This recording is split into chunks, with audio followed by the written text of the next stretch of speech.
It was 4 long years ago when Richard Punt crashed Hazelwood down the ground, and it was on this fledgling YouTube channel where someone screamed, "Fuck, we lost at the Gabba. Why is this happening to me?" And a lot of people seem to get around that. And I wonder if the same amount of people will get around it this time when a man named Slug, who represents the Kingborough Cricket Club in Tasmania, shout out to the boys down there, he crushes Washington Sundar down the ground, and all is right in the world once again. Here's Big Basket now. रूठेगा भाई रूठेगा जब खिलौना टूटेगा रूठेगा भाई रूठेगा जब खिलौना टूटेगा.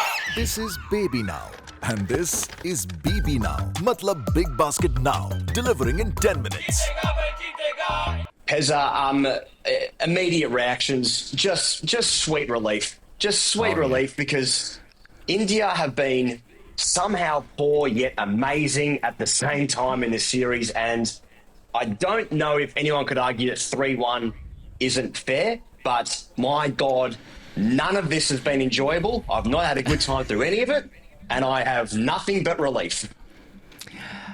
Oh, it's a classic of the genre of when is cricket good, he goes. It was good the moment the ball slammed into the Toblerone off the bat of Slug Webster, the diamond-studded man from Kingborough, you know.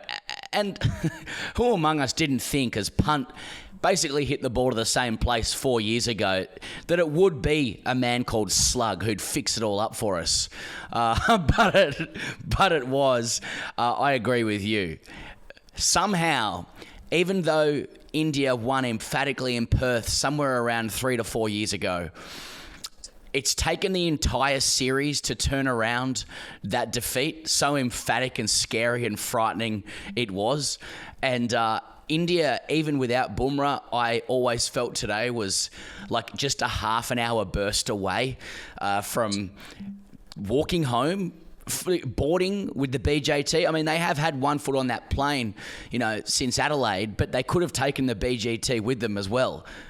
So yeah, I am relieved. I mean, Cummins needed it. This team needed it. They've achieved a lot of things, but if in their generation they hadn't put India away at home, it would have just been asterisk city, population them. But it's not. Yeah. But it's not. It's 3-1. The numbers are good. The numbers are safe. You know, it feels fair. It's a triumph of the collective. Thanks. It's good. Long live Test cricket, etc. Yeah, we'll talk about the series as a whole at the end, but this is very much not a 5-0 fuck off. This is a 3-1 thanks for a great summer. That's more the sort of feeling about the summer as what a whole. What about Yeah. 3-1? Let's all get offline. yeah. Let's all have a nap for 6 months. So Australia chased 161 at the end there. Beau Webster comes in and hits 39 off 34. Travis Head does his thing. Usman looked the best he did all summer. Somehow, not sure who was missing from the opposition, with an amazing looking 41, actually using his front foot as opposed to hopping onto the back stool the entire summer. But, you know, looked pretty difficult. But I agree with you. At no point did it look comfortable, even when Australia got away to a really strong start with India bowling a heap of junk and Constas and Khawaja thrashing a couple of boundaries. It still felt like there is definitely 10 wicket deliveries on this deck. And then you have to say it, India have bowled a heap of shit. And you can't criticise Mohammad Siraj for ever not trying. Maybe he's trying too hard, if that's a thing. But if I was an Indian fan, I'd be like, that was a load of garbage on a wicket that there had to be 10 wicket balls available to them. And I reckon they bowled maybe one, which got Smith out on 9,999. So, you know, there's a win there. But I'm looking, like, if Australia bowl like that on that deck, defending 160, even though they were a bowler down, come on. I mean, it sums up the series where, like, the gap between Bumrah and the rest, we've been saying it all series, is enormous. Siraj somehow takes 20 wickets for the series. He should have taken 50. I mean, you know, the gap was enormous, but Australia sort of cruises in the end. I guess it got to a point where they needed like 40 or 36 maybe, and it was like, okay, they're probably not going to lose 6 for 30 here to lose the game. But it was easy enough in the end, but it was a shit tip 160 was enough. It would never have been enough with Boomer in the side, you'd think. Although I guess we'll never know. So thank fuck for that. Mate, now that the series is over, everybody's going to shake hands and say, thanks for a great summer, let's go offline, have a nap for 6 months, etc. Test cricket's alive, all the stuff that we've already said. But, most people watching a fourth innings are attuned and aware and awakened to batting collapses. I thought that was a bowling collapse, frankly.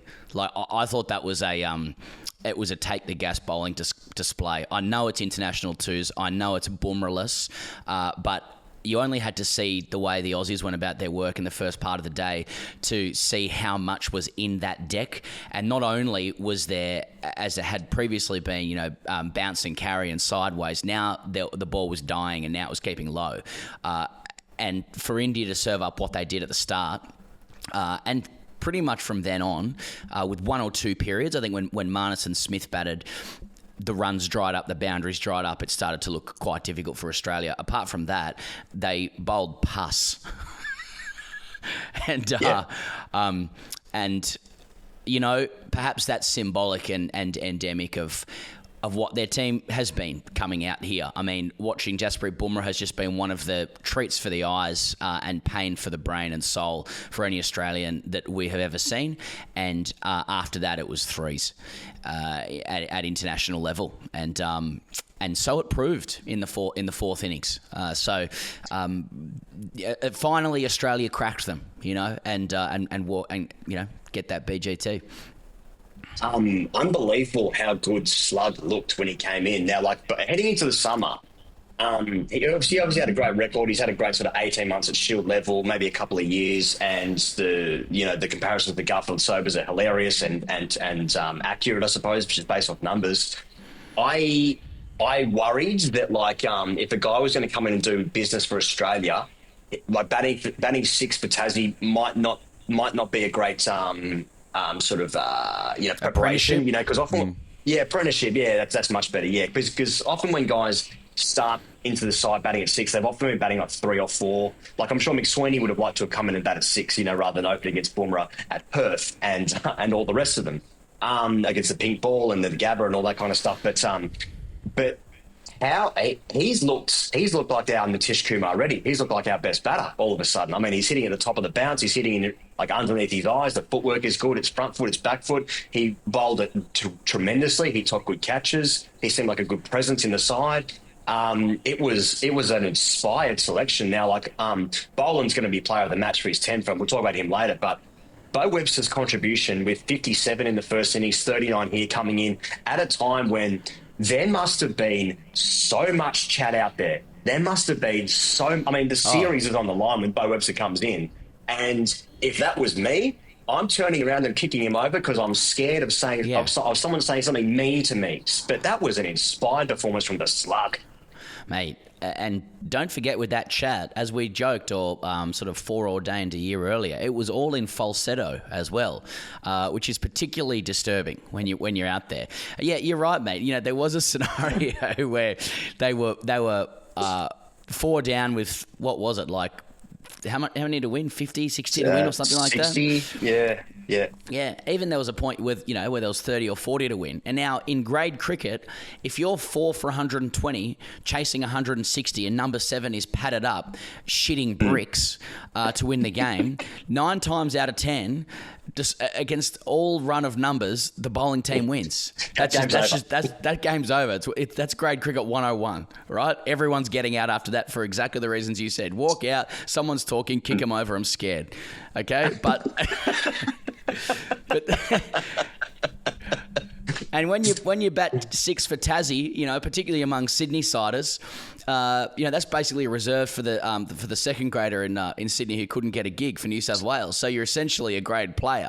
So you could see why people in Sydney might have been thinking this bloke's going to kick him over. This game's over. Let's get out now and beat the Moore Park traffic. But instead, Slug just looked every inch the Test player. He actually looked like, as you said, he played with traditional footwork that seemed to have kind of deserted most of his teammates.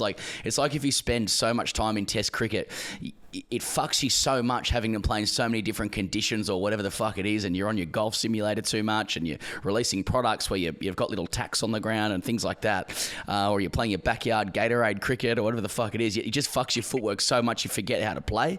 But not Slug. Slug just looked traditional. Slug looked like Bradman Art of Cricket, but it's 2024 and I'm a monster in Space Jam. You know, like I just. Like, according to the balance of this team, there's absolutely no spot for him at all once Cameron Green gets back. But everybody knows implicitly, and at the pub test level, there is. You know, Slug must play. He must be in this team now. He just has to be there. You know, once again, it was my mistake. I thought if he was batting 6 for Tassie, he's basically captaining 2s at Bankstown. That's what I thought. That's what I thought. 1s and 2s. He might get a possibles, probables game. If there's a wedding on, maybe he plays in 1s, maybe. You know, like there was some heartbreak earlier and a bit of trepidation when Steve Smith was dismissed, and for some reason you could feel it coming. Maybe it was just welling in the ground. There's something like a sold-out day 3, Jay McGrath Day, pink test match, huge occasion, and instead he's going to do it in Gaul probably in the second test after he gets a king pair in the first test. But it was probably one of maybe 2 balls that India bowled well in that innings. I'm thinking about the other modes of dismissal and the wicket balls that were taken. Usman was pulling. Constance got a good one, obviously. And Marnus was playing. He was being a slip scraper again. So, but the ball that got Smith out, maybe he might feel like it was outside off and he could have left it possibly, but fuck it, jagged at him. And that was like it wasn't just that we all wanted to get the reaction of 10,000 runs, huge moment. Alan Borders on commentary at the time. It means so much to us. But it was also like. Oh no! I could hear the gas truck just backing up. It wasn't quite a gas truck, like 160, but I could hear the faint. Yeah. You know, like good catch by Jazz Wiley, as many Australians have been calling him. But more and more. Yeah, exactly. Yeah. So that was. I guess we missed out on that today, and we're greedy Australians, but we missed out on that today. Yeah, it actually was sad. I felt emotional. I checked myself, obviously, and pushed all those emotions down like a man. But I really was. And yeah, as you say, now he's going to have the great pleasure of bringing it up in Gaul to a crowd of 1 seagull and 7 security guards. And Merv will be there with his tours. That's right, Mervyn, that bald guy with the flag, yelling something out. Oh, Lukey Sparrow. Lukey Sparrow. Respect, obviously.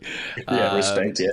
But, yeah, so we got there. But, yeah, like the entire stage was set for Smith and, and the shots of Danny as well. Oh, and wasn't she livid, as you would be, of course. So, yeah, anyway, I don't really know, where else to say, but didn't Sonny say as he walked off, he's like, yeah, it's kind of like Bradman getting bowled for a duck to keep his average on 99. I'm like, Sonny, leave us alone. Fuck, Sonny's had a good couple of weeks, hasn't he? He's had a good couple of weeks. I got to say, like, there are a lot of arguments for 5 test series, and I'm a proponent of them as well. It's been awesome. I've loved the immersion of it. But I tell you what, if this was a 6 or 7 test series, there'd be a fucking war in it, like, quite soon. I just feel like it's been about to kick off for a little bit. Yeah. All right, Pezza, time for the In 10 Now segment brought to you by Big Basket Now. It's groceries, it's electronics, it's apparel. It's at your door in 10 minutes or less. How do they do it? I've got no idea how they do it, okay? I don't know how Big Basket Now do it. It's 10 minutes or less. Electronics, groceries, apparel. It's amazing. And I also want to shout out Big Basket Now for getting behind TGC for the BGT and basically letting us do whatever the fuck we want to do. They let us say whatever the fuck we want to say, which is probably a mistake on their behalf. But, they've got behind us. It's been a really cool partnership. So thanks very much to Big Basket Now for getting behind us throughout what's been an incredible series. And I just want to talk about the moment where, which has gone around certainly Australian social medias, of Kohli interacting with the crowd, doing the sandpaper stuff that he was doing. So checking his pockets, saying, hey, I was the one who did sandpaper. Now, what's not being reported, shockingly, is that the crowd are chanting for about 45 minutes, Kohli's a wanker. Now, this is a great part of Australian sporting, especially cricket culture, where basically we're allowed to say and do whatever the fuck we want, and you as the visiting side just have to stand there and cop it, okay? Now, usually one might think it's a sort of chat shit, get bang scenario. Not if you're an Australian crowd. We get to say whatever we want, and if you engage a player and he shows some sort of reaction, then that one's on him. But it's probably the end of Virat Kohli of Test match cricket in Australia. I'm not sure if there's a white ball tour coming up. I'm guessing there is, unless he might sign the Renegades next year. Hard to say. But it was 10 years ago when we got the first look of babyface Kohli, and he gave the finger to the SCG crowd. Now it's sort of come full circle with the sandpaper stuff. A great a nod to all the keyboard warriors online who have been doing great work throughout the series of any sort of controversy bubbling up, and it's just sandpaper chat. So it was a nod to that. It's almost like, I feel like Kohli started off being like public enemy number one, and then he just had like this amazing summer where he scored 400s in Australia in a series, in a 4-test series, maybe 500s in a 4-test series. And then we kind of like, he stood up to basically the coterie of the Australians. We had a begrudging respect. And then it was like, then he had, you just got to respect the greatness of this player. One of the best to have ever done it out here. Tendulkar, Lara, De Villiers, Callis, Kohli. And then it's like, then he sort of lost it in the last couple of weeks, I reckon. But it's all wrapped up in, it depends which side of the fence you want to sit on, to be honest, because a coat is a coat is a coat, but also, like, maybe everyone's a coat and maybe everyone needs to sleep. What were your thoughts, Pezza? How did you see it? Well, I mean, the first thing I need to call out is that, you are on the Indian payroll, by saying what you've said there. That's the rupees speaking right there by not going as hard as the crowd did before. I mean, so often in all of these conversations, there's this suppressed premise that there must be a goodie and a baddie. And how many times do we have to say that there can just be coats on all sides? And I don't think that's like a, that's not sitting on the fence. It's just calling two sides out. I mean, Kohli's behaviour for the last couple of weeks has been as grim as fuck. Like anything. We understand the truth. Like, one of the core truths of cricket is that you can do whatever you want if you score runs and win. And then the moment that you don't do those things, it's not fair. I'm not saying it's fair or particularly based in John Paul Sartre morals, but it's just a calculation of sport. The coach's been nicking off, has been giving slips in and keeper practice for the last 3 weeks, and been trying to get himself into the game by celebrating other people's goals. And he's shouldered Constas. He's run past Constas. He's going to, of course, earn the attention of the crowd. Greybeard, ominous Greece. People would say that's the way he's trying to get energy for himself. So he's taking part in the performance. He's whipping it up. He's part of. Many would say he wants them to do that. So Australia comes up with its highly imaginative Kohli's a wanker, and then he comes back with some sandpaper gags, and I don't know. That's just the great theatre of sport that Australia offers. I guess I don't really know what else there is to say. It's essentially a Saturday afternoon, and you're driving past a 4th grade ground, and there's a car full of blokes saying, "Yeah, how's that?" And everyone thinks it's the funniest thing ever. That's basically on both sides of the fence there. Blokes having a great time in the car, blokes having a laugh on the field. It's about as funny as that from everyone involved. So well done. Speaking of slips practice and, dad stuff and, pocket gear, Scott Boland, who finishes with 6 for 45, 10 for the match. Now there's conversations about how will Josh Hazlewood ever play again. And I guess there's some compliment there where it's like, some people might say that Hazlewood probably is better. And it's not a slight on anyone involved. It's just Boland is a fucking incredible replacement. And maybe on this deck especially, India might feel like, Shami would have been the absolute business on this deck because he bowls fuller and just that lower trajectory compared to some of the steeper bounce guys. But Boland was magnificent this morning, so was Cummins. Australia took 4 for 16 to sort of curtail India's innings. I'm not sure how it went last night because they lost some quick wickets last night as well, but India probably feel like they had some chances to save the series in Melbourne and win this game as well. But Scott Boland was just fucking relentless on this deck and in the MCG as well. What a guy to come in. 10 wickets for the game.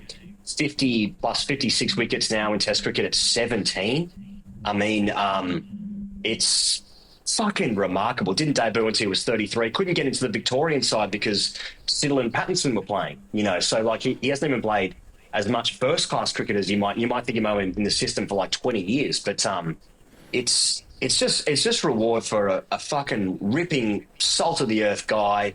And, I mean, I don't know what else to say. Fucking good on him. Good on him for winning a game for Australia today.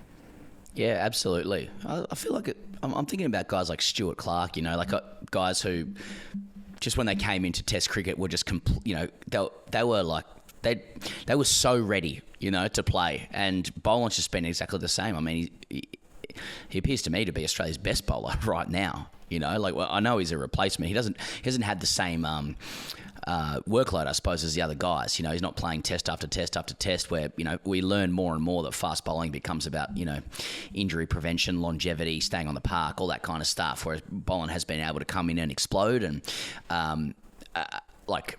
but he's been great value for the wickets that we've seen him take. He's Virat Kohli's father this series. There's no doubt about that. I don't know what else to say. I mean, I think there's every reason to wonder about how Hazelwood's body will hold up for full Test series from now onwards. And we actually went through this a little while ago in England, where I think Boland was preferred to Hazelwood at the start. They always have been neck and neck for a little while now. When Hazelwood's fully fit, McDonald trusts his boys, and I suppose that's fair enough. But Boland has a good argument to be thought of as the best of the bunch right now. Yep, that's right. Yeah, it was World Test Championship he played ahead of. Was it Stark he played ahead of? Or was it Hazelwood he played in front of? It was one of them. And then he also played the first Ashes Test match at Edgbaston before they made the change. But, all right. I mean, I'll also probably shout out to Pat Cummins, who, before we get into the series as a whole, but Pat Cummins has only taken a few wickets less than Bumrah. I suppose he's bowled just about an innings more because Bumrah didn't get the chance to finish off the series. But Cummins has sort of been in the shadows a little bit because Bumrah's been so excellent. And Boland's come in late and finished with 19 wickets for the series, I think, from 2 games. I think that's right. Or 2.5 games or whatever. But Cummins has taken 25 wickets at 20. In this, I haven't got the exact numbers in front of me, so I'm definitely rounding up and down for that. Yeah, exactly. But it's fantastic, and Stark as well. That's probably the best I've seen Stark bowl consistently for a series. Anyway, let's talk about the series as a whole. I just wanted to quickly shout out just to highlight how things have changed in cricket. Australia's opening partnership today kind of mirrored India's opening partnership yesterday. It was 34 in rapid time, actually double speed on India's yesterday, which got the ball rolling, I suppose, and Constance's innings of 20 odd or whatever it was. All you need innings like that in low run chases, even though he goes about in his own way. But I did I thought it was quite funny with the way he got out, thinking, it'd almost be 30 years to the day that it might be 31 that Damien Martin played his famous shot that got him sacked from the Australian team for 6 or 7 years as they chased South Africa's 130 at the SCG, Martin being the set batter. And his shot looked like a fucking WG Grace forward defence compared to what Constance did today, in the chase. And I was thinking, if Australia doesn't get there, and they did get there, so it doesn't matter. But I'm like, I actually like that he wouldn't have faced the same castigation or isolation from the team for that shot. But fuck, times have changed, when you're like, oh my God, we're chasing 160 and you play that, But I do think people are a little bit more understanding of the idea, as we saw with Rishabh yesterday, that you do have to take the good with the bad. I am looking forward to further, I'm looking forward to Constance's narrative arc. I don't think there's been a player selected for Australia that has come in and who's I guess his entire vibe has surprised people as much as his has. I would be extremely surprised if the Australian selectors and the coach knew that they were getting this when they got him. he still contributed to 2 Test wins in 2 games, and that's a fact. Absolutely. Well, I mean, especially in the first innings at Boxing Day, where Australia might feel like they had every right to be bowled out for like 150 on that deck, and his innings freed up the lower order to do what they did. Marnus played nicely, scored 70. Steve Smith got 100. You know, it actually freed up the entire batting innings from what he did and how shocking it was. And that actually probably does lead into the series as a whole and reflections on it. I mean, Constance's inclusion is such a great inclusion to like the the story of the summer. It's like it's a new thing. It's the first time we've had a young guy in the side for fucking ages.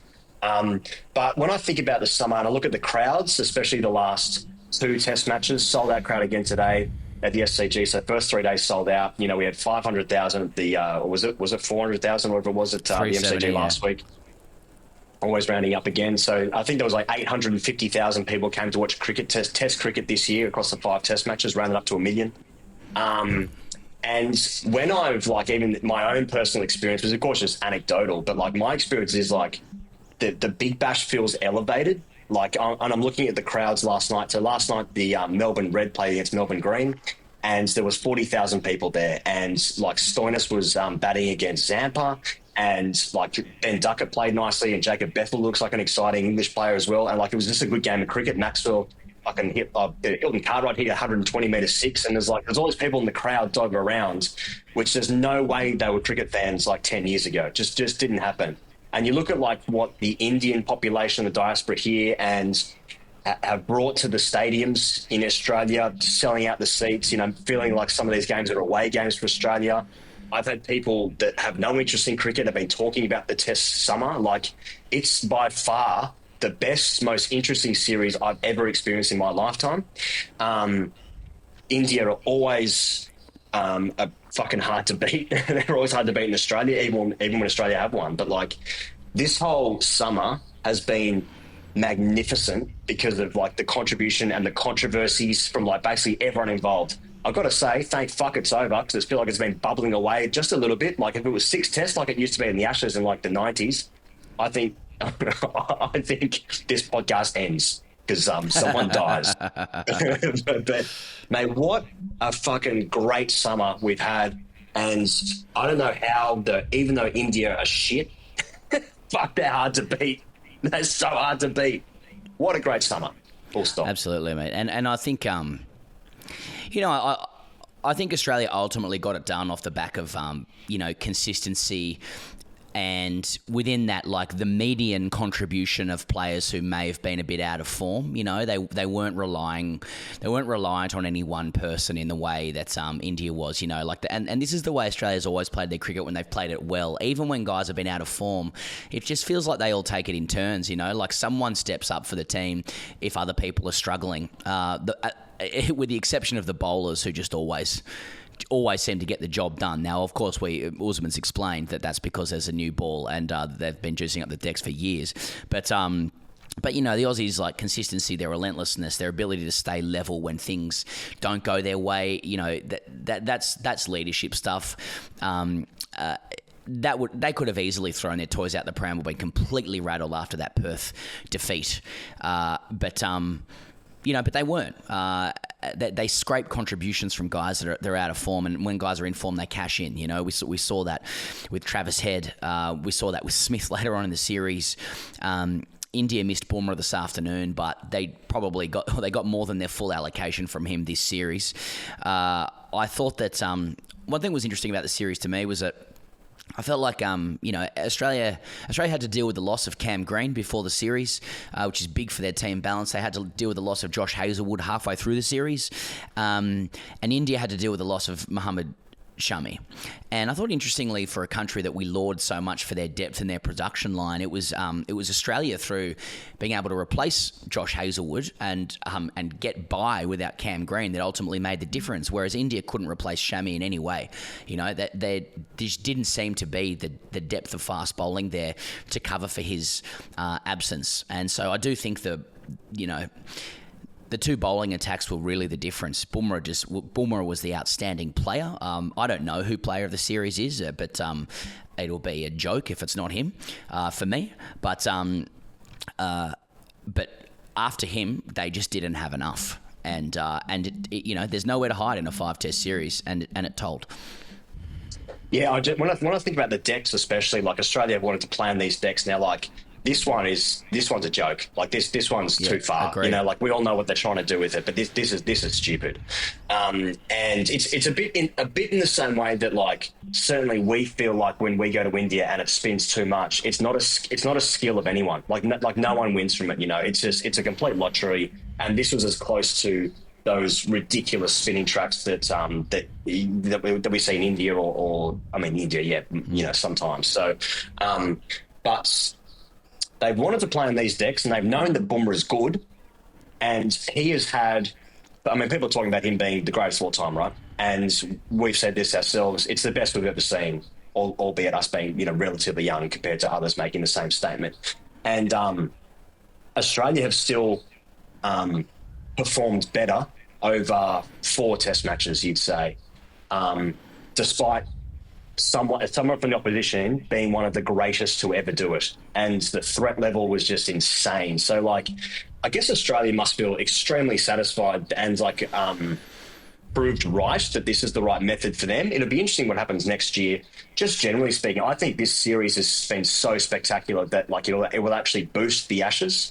England obviously have their own style, and I'm just so stoked for cricket in this country that we get this series and then we get the Ashes after a couple of years of the lesser nations. West Indies out here a couple of times, even though they played well in the end. Pakistan did the same thing, but you know what I mean. Just the interest and the feeling, from watching these games. So that's a whole new thing. But like the fact that Australia have managed to win nearly 4 games, win 3 games, despite the opposition having one of the best to ever do it, is like that's a pretty good achievement. That's a pretty good achievement. And I guess part of me is like, at the same time, but India did have one of the best to ever do it, and it actually is a shame that he didn't get a chance to complete this incredible series where he single-handedly won 2 games for his country. Ah, well. Deep down, I'm like, fuck it. I don't really care, but yeah, there's that.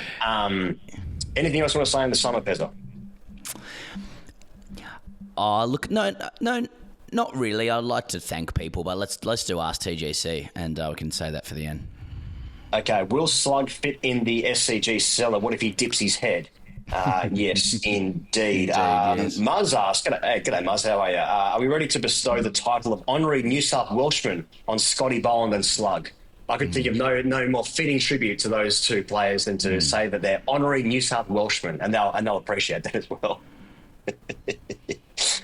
A lot of slug check. Yes, up the Anzacs, 6-1. Fuck off. It's a hell of a series for the Anzacs. I'm just pieced that together. 6-1. Who would have thought that ahead of the New Zealand series? But the Anzacs have absolutely done the business against our Indian overlords. Slug safety, summer of cricket over, TGC Patriot, how cancel? Yes, that's probably the smartest thing to do. I almost did it myself the other day, I got to say.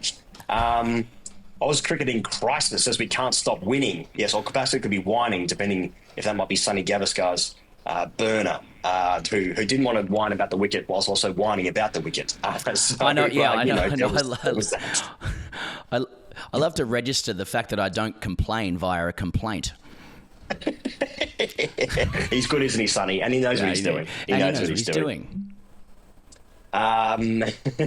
Considering Head put his finger in a glass of ice, will Slug put his monster hog in an esky following this win? Monster hog that's monster hog.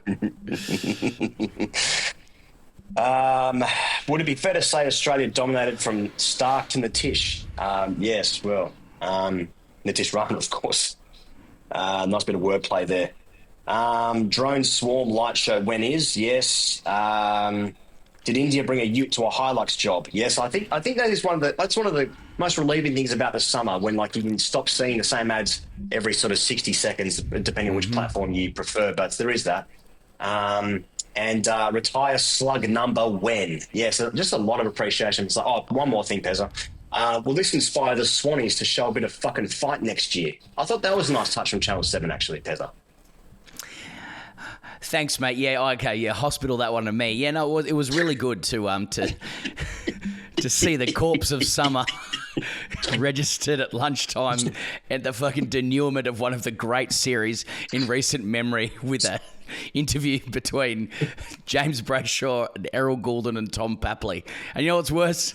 I'd put it on mute where I was watching, and my son goes, Dad, can you put the sound on? Errol's on.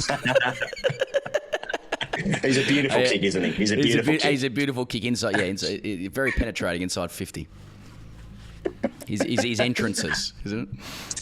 That's right. Paul Pezza, here we are, the end of the summer for the dailies anyway, for the next couple of weeks before the boys head off to Sri Lanka. And of course, the Women's Ashes is around the corner as well. I'm not doing dailies for that, but yeah, it's been an unbelievable summer, and we've got to see so many people. We've got to take lots of photos and shake hands and kiss babies. But it's been just one of the great summers for TGC, and so I want to thank you for your efforts and helping me get through it. But I don't know if there's anything else you want to say or thank people. Yeah, I think firstly, thanks to the fans. Thanks for the audience. This is our little media venture is, we've always considered everyone who tells stories about cricket to be in some kind of competition, because really everyone is just trying to narrate the game and give audiences someone to accompany their enjoyment of it. And we just are regularly in disbelief at how many people choose TGC to accompany their enjoyment of the game. There are a lot of outlets out there with far more resources, far more investment, far more, which isn't hard given we have none, deliberately. But just a lot more behind them to bring you their narration of the game, and we respect what everybody else does. But every so often we just look at our team. There's two of us, and we have a staff of two behind us, and just so grateful for how many people choose to go. You know what? I'd love TGC to narrate this one for us. When Australia and India comes together, we obviously we do work into both countries. It always comes with a lot of excitement and a little bit of trepidation as well, because both sets of fans lay claim to TGC. Let's be very clear, we're fucking Aussie. Well, we are, but we're English. Yeah, that's right. That's one thing none of us are, but. Yeah, so it's an enormous thanks to fans. You shouted out Big Basket before. Here goes. Big Basket gets behind these dailies, and we're really proud to have developed relationships with India and to tell stories about cricket into India that Indians like as well. And it's it's a bit of a feat and of pride for us that we have such a great relationship with Big Basket. It's not easy in India to find relationships with partners that allow so much creative freedom to do what you like. They've never got in the way of what we've wanted to say. Of course, the WhatsApps have lit up when India started going well in the cricket, but who's doesn't? But they've been with us. They've been with us for, I think, for an IPL, for a World Cup, for this now, and we're really, really grateful for their support. Without them, we wouldn't be able to bring this to you. So if you want anything in 10 minutes, Big Basket now, and yeah, to you Higgins as well. We just crack on, and you've had a great summer. You've endured me, and. We only have a little bit. We only have a little bit to go. But yeah, it's been really special, and it's really easy to be magnanimous because it's 3-1. Get offline. Yes, and to all the people that we met in real life, either a live show or just come up to us in a ground across the country, just your kindness and I guess appreciation for what we tried to do and offer is amazing, and we never ever take that for granted. So if you do want to come to, well, actually Melbourne, we're seeing you on Wednesday. Today is Sunday. Okay, today's Sunday. So we're seeing you on Wednesday for our first live show, and then there's one more live show, which is some tickets available too if you want to come along. If you are in Melbourne, it's on Thursday. You can find tickets. You know how to find tickets. But that's just been an amazing part of this summer, and what a great summer it's been. The right team has won. Let's get that clear. The good guys have won. The good guys have won, and they've defeated the evil overlords for the first time in 10 years. And so that makes us feel something as if we played in the team, which, of course, no one ever has. But, a couple of good tweets out there, so well done, everyone, and good comments, just generally speaking. I'm going to sign off, Pezzo, unless there's anything else to say. Nah, peace in the Middle East. 3-1. Thanks for a great summer.